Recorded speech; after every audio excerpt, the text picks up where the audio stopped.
the greatest commandment. Now this is the commandment, the statutes and the rules that the Lord your God commanded me to teach you, that you may do them in the land to which you are going over to possess it, that you may fear the Lord your God,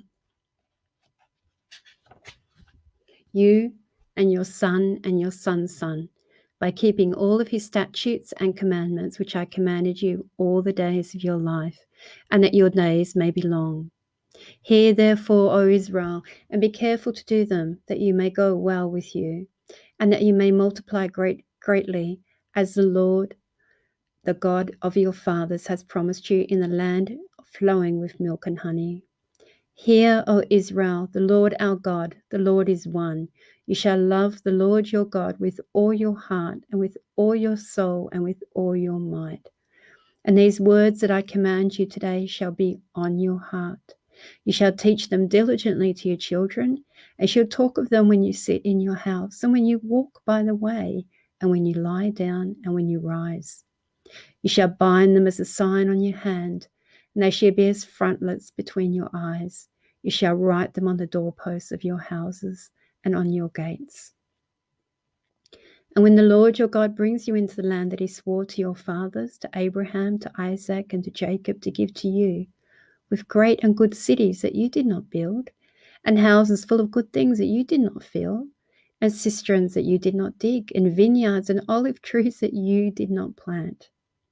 And when you eat and are full, then take care lest you forget the Lord who brought you out of the land of Egypt and out of the house of slavery.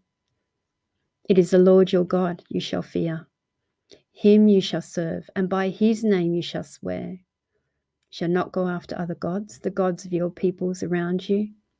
For the Lord your God is in the midst of you, is a jealous God, lest the anger of the Lord your God be kindled against you, and he destroy you from off the face of the earth.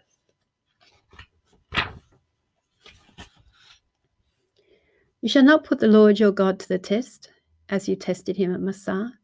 You shall diligently keep the commandments of the Lord your God and his testimonies, his statutes, which he commanded you.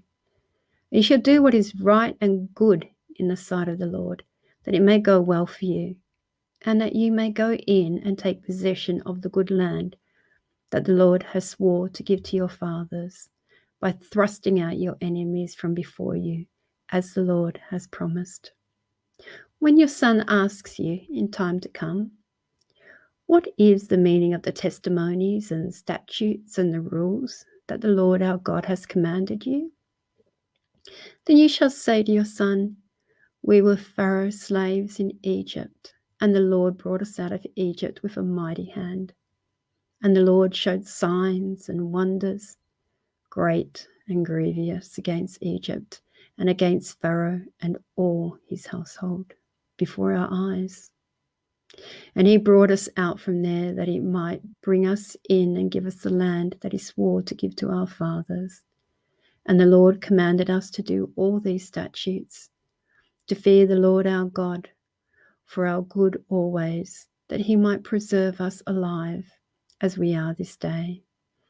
And it will be righteousness for us if we are careful to do this commandment before the Lord our God as he commanded us.